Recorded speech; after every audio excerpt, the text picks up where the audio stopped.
بسم الله الرحمن الرحيم الحمد لله رب العالمين والصلاة والسلام على أشرف الأنبياء والمرسلين نبينا محمد وعلى آله وصحبه أجمعين أما بعد. On poursuit Inch'Allah Tabaraka wa Ta'ala notre lecture des 40 hadiths de l'imam al-Nawawi rahimahullah ta'ala. On va rentrer aujourd'hui dans le premier hadith qu'a cité l'imam al-Hafidh al-Nawawi rahmatullahi alayhi wa rahmatan wasi'a. Donc on va essayer Inch'Allah Tabaraka wa Ta'ala de ne pas faire une explication trop large. On va essayer de voir l'essentiel des enseignements que nous pouvons tirer des hadiths. Et on va essayer aussi de s'efforcer, afin de rester un peu dans l'objectif et dans le qasd que nous nous sommes fixés à travers ce durous. On va essayer de mentionner les paroles des a'imma sur la question, mais en s'efforçant, Inch'Allah tabaraka wa ta'ala, de rester dans le cercle des fuqaha al-shafi'iyya. Inch'Allah tabaraka wa ta'ala, et notamment, surtout les ulama, les anciens, tayyib, en s'efforçant au maximum d'éviter de mentionner les contemporains. Non pas pour dénigrer les contemporains, pas du tout, loin de là. On prend la science des contemporains avant tout, avant d'avoir connaissance des anciens, mais c'est justement pour donner au public, Inch'Allah tabaraka wa ta'ala, un aperçu de l'héritage que nous ont laissé nos grands ulama et nos grands fuqaha, et en particulier a'immat al-shafi'iyya, rahmatullahi ala al-jami'. فقال المؤلف رحمه الله تعالى الحديث الأول. Donc le premier c'est le premier hadith. Et c'est un hadith qui est معروف et qui est connu, qui est مشهور عند الجميع. حديث إنما الأعمال بالنيات. قال المصنف رحمه الله تعالى عن أمير المؤمنين أبي حفص عمر بن الخطاب رضي الله عنه قال سمعت رسول الله صلى الله عليه وسلم يقول إنما الأعمال بالنيات وإنما لكل امرئ ما نوى فمن كانت هجرته إلى الله ورسوله فهجرته إلى الله ورسوله ومن كانت هجرته لدنيا يصيبها أو امرأة ينكحها فهجرته إلى ما هاجر إليه. رواه إمام المحدثين أبو عبد الله محمد بن إسماعيل بن إبراهيم بن المغيرة بن بردزبة البخاري وأبو الحسين مسلم بن الحجاج ابن مسلم القشيري النسيبوري في صحيحيهما اللذين هما الصح الكتب المصنفة. Donc, d'après Omar ibn Khattab, radhiyallahu anhu, a dit, j'ai entendu le messager d'Allah, sallallahu alayhi wa sallam, dire, les actes ne valent que par les intentions. Et à chacun selon son intention. Chacun obtiendra la rétribution en fonction de son intention. Celui qui émigre pour Allah et son messager, son émigration lui sera comptée comme étant pour Allah et son messager. Et celui qui émigre pour acquérir des biens de ce bas monde ou pour épouser une femme, son émigration ne lui sera comptée que pour ce vers quoi il a émigré. Rapporté par les imams des muhaddithin, à savoir Abu Abdillah, Muhammad ibn Ismail ibn Ibrahim ibn al-Mughira ibn Bardizbah al-Bukhari, et Abu al-Hussein Muslim ibn al-Hajjaj ibn Muslim al-Qushayri al-Nisaburi, dans leurs deux recueils authentiques, qui sont les recueils les plus authentiques qui ont été écrits. Bien sûr, après le livre d'Allah, tabaraka wa ta'ala. Donc, on va essayer d'expliquer donc les termes, le sens de ce hadith et l'importance de celui-ci. Et enfin, les derniers propos de l'imam al-Nawawi, rahimahullah ta'ala, lorsqu'il explique comme étant que ce sont ces livres-là, à savoir ceux de Bukhari et Muslim, sont les recueils les plus authentiques. Ce hadith-là, comme il est présenté, il n'existe pas. Ce hadith-là, présenté comme il est tel quel, c'est-à-dire les actes ne valent par les intentions et jusqu'à l'émigration de cette façon-là, il n'existe pas de cette façon. Seulement, on a une partie chez Muslim et une autre partie chez l'imam al-Bukhari. Donc en fait, qu'est-ce qu'il a fait l'imam al-Nawawi rahimahullah ta'ala? Il a tout simplement regroupé ces deux versions. Il a regroupé ces deux versions. فهو ملفق بجميع الروايات وهذا يجوز. وهذا يجوز. Cela est permis. Cela est tout à fait permis عند أهل الحديث. تمام. Ce hadith, c'est un hadith des plus importants. Donc, premier point, l'importance du hadith, ya ikhwan. Ce hadith est une qa'ida, c'est un pivot de l'islam. Il est l'un des fondements de la religion et la plupart des règles juridiques tournent autour de lui. C'est ce qui ressort en tout cas des propos des ulama. L'imam Abu Daoud a dit qu'il constitue la moitié de l'islam. Car la religion est soit apparente, c'est-à-dire à savoir les actes, ou soit intérieure, c'est-à-dire l'intention. L'imam al-Shafi'i, rahimahullah ta'ala, et ainsi que l'imam Ahmed, on dit quant à eux, ils résument le tiers de la science. Car ce que l'homme acquiert, en termes de bonnes ou mauvaises œuvres, se fait par le cœur, la langue et les membres. Allahu Akbar. Donc l'imam al-Shafi'i, rahimahullah ta'ala, ainsi que l'imam Ahmed, ils ont dit que ce hadith-là, c'est thuluthul ilm. Ce hadith-là, thuluthul ilm. Limada, pourquoi c'est le tiers de la science? Limada. Parce que le abd, lorsqu'il acquiert la science, il le fait par trois choses. Soit le cœur, soit la langue, soit les membres du corps. Et ici, il s'agit là du cœur. Donc l'intention du cœur est l'un de ces trois moyens. C'est pourquoi les savants ont jugé bon de commencer leur livre et leur recueil par ce hadith. C'est ainsi que l'imam al-Bukhari l'a placé en tête de son sahih et que l'imam al-Nawawi, rahimahullah ta'ala, l'a mis en tête de ses trois ouvrages. Riyad al-Salihin, le jardin vertueux, Al-Adhkar, les invocations et les 40 hadiths également. Donc l'intérêt de le mettre en tête de leur ouvrage est d'indiquer à celui qui recherche la science la nécessité de purifier son intention et de la consacrer à Allah tabaraka wa ta'ala dans sa quête et dans l'accomplissement des œuvres pieuses. Pieuses. L'imam al-Shafi'i, rahimahullah ta'ala, comme cela est rapporté par l'imam al-Tufi, fi ta'yin,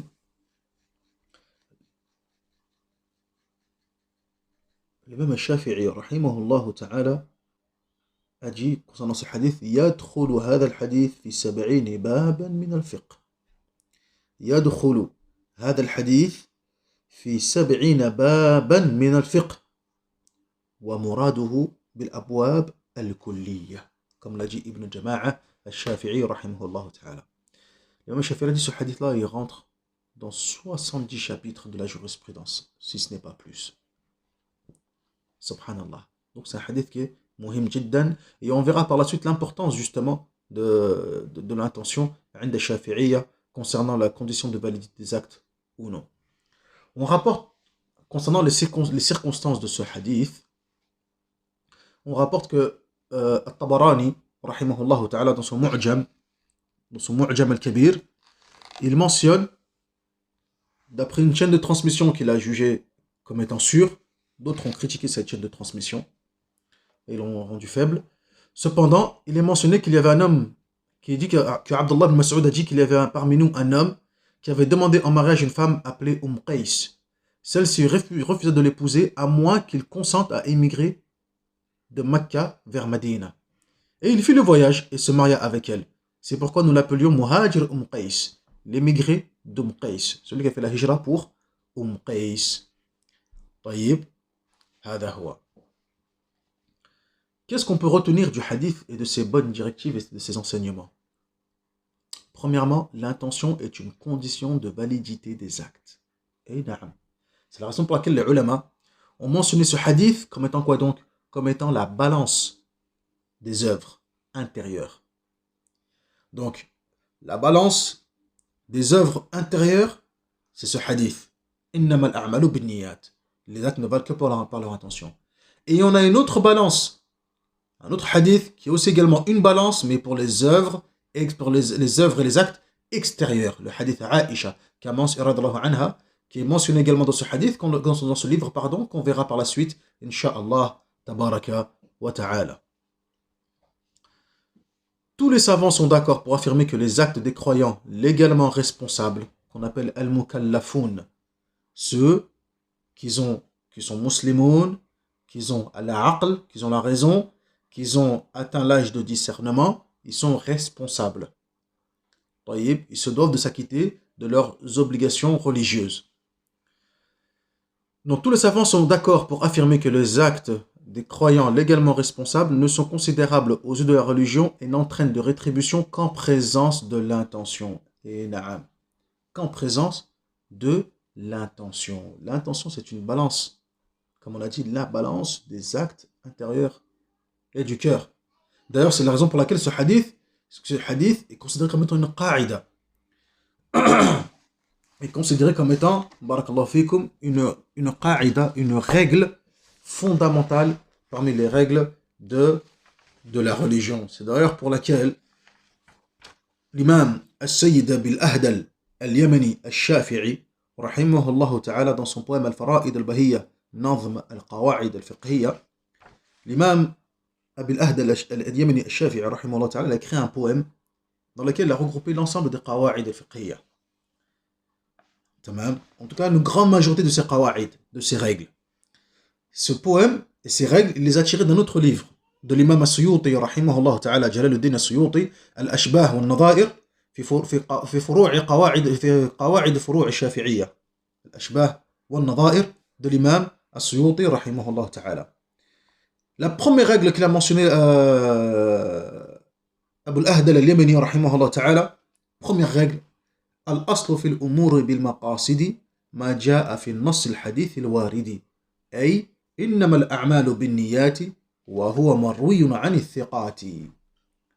Première règle, الأمور بمقاصدها.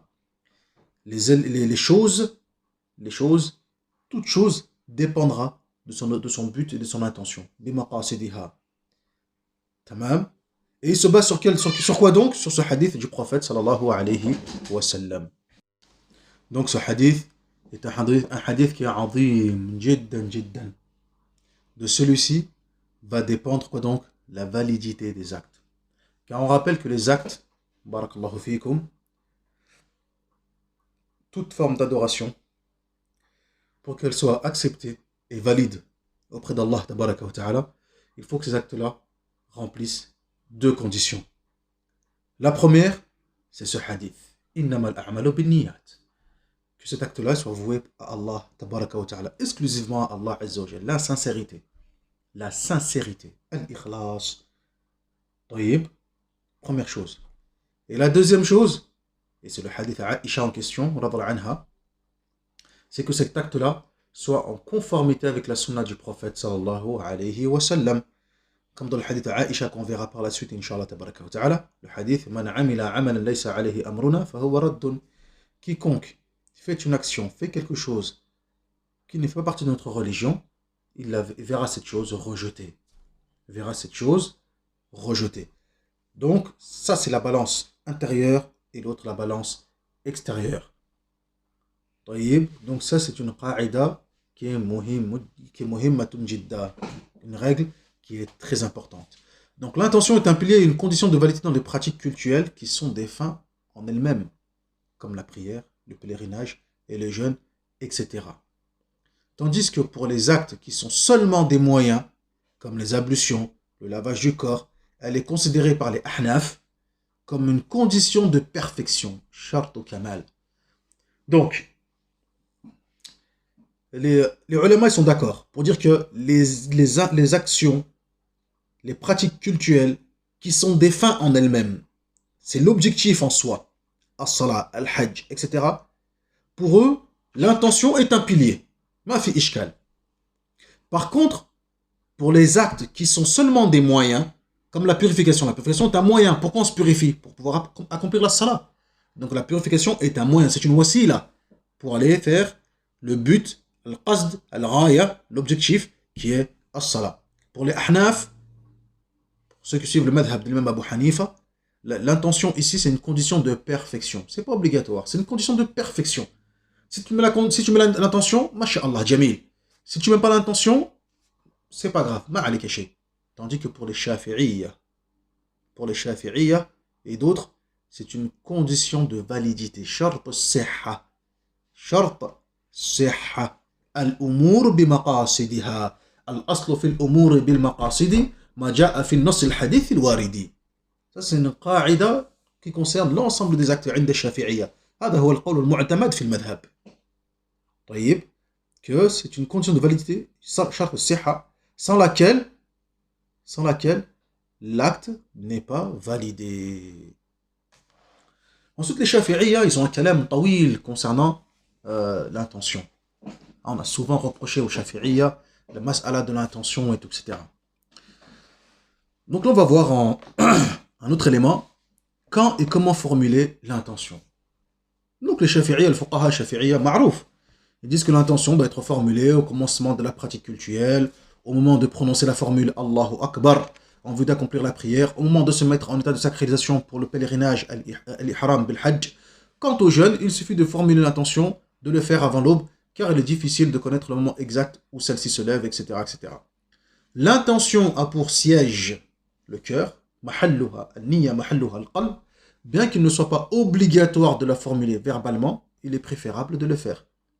Et il est impératif de désigner l'acte que l'on veut accomplir et de le distinguer des autres. Autrement dit, il ne suffit pas d'avoir l'intention de s'acquitter de la prière, encore faut-il préciser la prière dont on va s'acquitter, la prière du midi, de Dhuhr par exemple, ou celle du Asr. Aïwa. Ça c'est une mas'ala. Mas'ala talaffuz bin niyya. Le fait de prononcer la niyya. طيب. Les fuqaha al-shafi'iyya, là-dessus, ils sont clairs. Ils sont clairs. وَيُسَنُّ تَلَفُظُ بِهَا وَيُنْدَبُ التَّلَفُظُ بِهَا. Il est recommandé de la prononcer. Et c'est une sunna de la prononcer et tout, etc. طيب. Mais est-ce que les fuqaha al-shafi'iyya, ils ont dit que cela était obligatoire? La abadan. Abadan. Pourquoi on précise ce point? Car beaucoup se précipitent à dire ceci c'est une bid'a, c'est une bid'a talaffuz biha, ila akhirih. Les fuqaha al-shafi'iyya n'ont jamais dit que c'était une sunna thabita an al-nabi sallallahu alayhi wa sallam de la prononcer là abadan. Abadan. Et ni l'imam al-shafi'i lui-même, déjà pour commencer, rahimahullah ta'ala. Celui qui a rapporté cette parole de l'imam al-shafi'i, ce n'est pas n'importe qui. Attention, c'est un imam kabir, min ashab al-wujuh. Ce qu'on appelle ashab al-wujuh, c'est les grands pivots, les piliers dans le madhab al-shafi'i. Qu'ils ont tellement ils sont enracinés dans le madhab et dans la connaissance des aqwal de l'imam al-shafi'i, des qawa'id, des usul, qui peuvent se permettre de ramener des éléments et de dire que هذا هو المذهب الشافعي, هذا ما قال به الشافعي رحمه الله تعالى. تمام, ce n'est pas n'importe qui. ashab al-wujuh. وهو الإمام الفقيه أبو عبد الله الزبيري رحمه الله تعالى. C'est lui qui a mentionné que l'imam al-shafi'i rahimahullah ta'ala a dit que il faut prononcer l'intention. Qu'il faut prononcer l'intention. Que cela est obligatoire. Le problème, c'est que certains fuqaha, notamment l'imam al-Nawawi, rahimahullah ta'ala, dans son livre Al-Majmou', a répliqué à cela. Et a mentionné en fait que c'était une mauvaise compréhension et déduction de la part de cet imam al-Jalil, Abu Abdillah al-Zubayr. Cela est possible. L'imam al-Nawawi, rahimahullah ta'ala, a mentionné et clarifié clairement que en fait la parole qui était voulue par l'imam al-Shafi'i, car en fait ceci c'était concernant le chapitre de la Zaka. Dans la Zaka, l'imam al-Shafi'i a mentionné que lorsque tu distribues la Zaka, il n'est pas nécessaire de prononcer l'intention, de dire que ça c'est Zakat al-Ibil, ça c'est Zakat de ça c'est pas nécessaire. Tu distribues, il a akhiri. Contrairement à Hanaf par exemple. Et ensuite, le Shafi'i, qu'est-ce qu'il a dit? Contrairement à la salat. Contrairement à la salat. Ou pour rentrer dans la salat, il faut absolument atalaffuz. Il faut absolument prononcer. Mais ici, la prononciation qui faisait allusion à l'imam Shafi'i, c'était au takbir. Allahu Akbar. Le fait de prononcer la formule takbir. Et le fait de formuler cette formule. Allahu Akbar. Encore une fois, toujours, car les Ahnaf, pour eux, il n'était pas nécessaire de prononcer Allahu Akbar. Et pour eux, il est possible de prononcer, de dire Allah al-A'zam, ay ism mu'azzam, n'importe quel nom dans lequel on scande la grandeur d'Allah Azza wa Jal subhanahu wa ta'ala. Donc ici, le Shafi'i a voulu clarifier la position et l'importance de mentionner Allahu Akbar, tout simplement. Et de là, l'imam Abu Abdillah al-Zubayri a compris l'intention de la niyya. Mais ceci n'est pas correct, comme l'a mentionné l'imam al-Nawawi dans le Majmou'. Maintenant, les fuqaha al-shafi'iyya, notamment comme Al-Khatib al-Shirbini, rahimahullah, dans son livre Al-Iqna' fi halli al-fadhi Abi Shuja', ou d'autres encore, lorsqu'ils mentionnent, barakallahu fikum, ils disent que yundab, il est préférable. Yasun, comme Ibn Qasim al-Ghazzi dans Al-Qawl al-Mukhtar, etc. Ce qu'il veut dire par là, leur intention c'est quoi donc? C'est liyusa'id al-qari. Liyusa'ida. Liyusa'ida al-qari. Pour aider celui qui va prier, celui qui va lire, etc. C'est pour le mettre en condition. Pour s'aider à se mettre en condition. Donc quand ils disent que Yundab, il est préférable, quand ils disent cela, ils ne disent pas par là que, c'est pas dans le sens où il est préférable, c'est une sunna du prophète, sallallahu alayhi wa sallam, etc. Là, il est préférable de faire cela pour aider à se mettre en condition. C'est pas que Al-Khatib al-Shirbini lui-même, rahimahullah ta'ala, qu'est-ce qu'il dit? Barakallahu fik. Il dit, il a prononcé, mais si le cœur n'y est pas, ça ne sert strictement à rien. Parce que Al-Khatib al-Shirbini dit lui-même, وَالنِّيَّةُ مَحَلُّهَا الْقَلْبِ. Et l'intention, elle se trouve dans le cœur. Mahalluha al-qalbu. Elle se trouve dans le cœur. طيب. هذا هو. Et quand on regarde bien, barakallahu fikum. Afwan, j'ai développé un peu le sujet de la mas'ala, mais c'est juste pour que ce soit bien clair, même si on l'a déjà fait à plusieurs reprises. Mais bon, il n'y a pas de mal, Inch'Allah, tabaraka wa ta'ala. Quand on regarde bien la mas'ala, chacun d'entre nous, il le fait. Chacun d'entre nous prononce l'attention à des moments pour se mettre en condition. À quel moment? Bon, allez, je vais aller prier Salat al-Dhuhr, etc. Bon, je vais aller prier Salat al-Asr. Bon, je vais faire l'odo. Bon, je vais faire ci, je vais faire cela.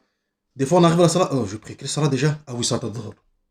On se met en condition. Ah, c'est ça qu'on parle. De se mettre en condition. Après, je prie déjà au fait. Ah oui, c'est Salat al-Asr. Naam, c'est ça. Salat al-Asr. Paf. Hop. On se met en condition, walhamdulillah. هذا هو. طيب, c'est tout. Pour aider la personne à se mettre en condition.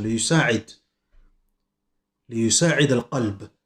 Pour mettre le cœur en condition. Le cœur qui serait distrait ou autre, etc. Il a akhirihi. Tout simplement. Lakin la yajib. Ce n'est ni obligatoire et c'est ni quelque chose de thabit fi sunnat al-nabi sallallahu alayhi wa sallam, etc. Mais c'est un élément, barakallahu fikum, qui peut permettre à la personne de pouvoir accomplir son adoration comme il se doit. Et il n'y a pas de mal en cela. Il n'y a pas de mal à cela. D'ailleurs, c'est ça que l'imam Ibn Qudama, par exemple, le Mughni, عند الحنابلة, chez les Hanbalites, il dit وإن تلفظ بها فلا بأس. S'il la prononce, il n'y a pas de mal.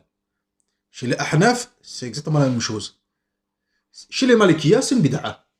Chez les Malikiya, c'est une bid'a. Lakin nahnu fasalna. Mais nous, les Shafi'i, on a expliqué, on a mentionné ce qu'il en est. Donc lorsqu'on regarde bien, il n'y a aucune bid'a là-dedans. Bihamdillahi, Rabbil Alamin. Bien au contraire.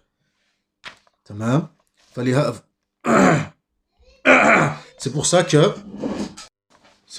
Imamuna Abu al-Ahdal, rahimahullah ta'ala, Abu al-Ahdal al-Yamani al-Shafi'i, rahimahullah, dans les Qawa'id, qu'est-ce qu'il dit?